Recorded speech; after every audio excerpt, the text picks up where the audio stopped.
Hello mga kaibigan, maligayang pagdating sa aking channel. Si Tagbabuyak Ustan, isa sa mga sikat na artista ng Turkey, ay gumawa ng ilang mga pahayag kamakailan. Nasa agenda ang mga pahayag na mayayanig ang mundo ng magazine.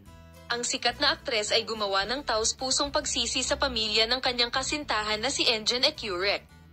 Si Tugbabuyak Ustan, na gumawa ng emosyonal na pahayag tungkol sa hindi pagtanggap sa pamilya ni Engin Ekürek, ay taos-pusong ibinahagi ang kanyang damdamin at iniisip. Sa isang kamakailang panayam, nagtaka si Tugbabuyak Ustan tungkol sa hindi pagtanggap sa kanya ng pamilya.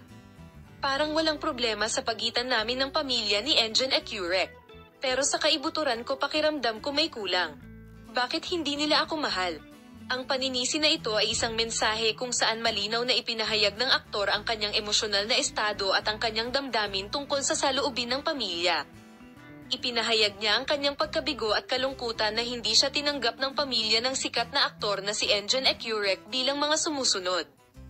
Hindi ko sila maintindihan.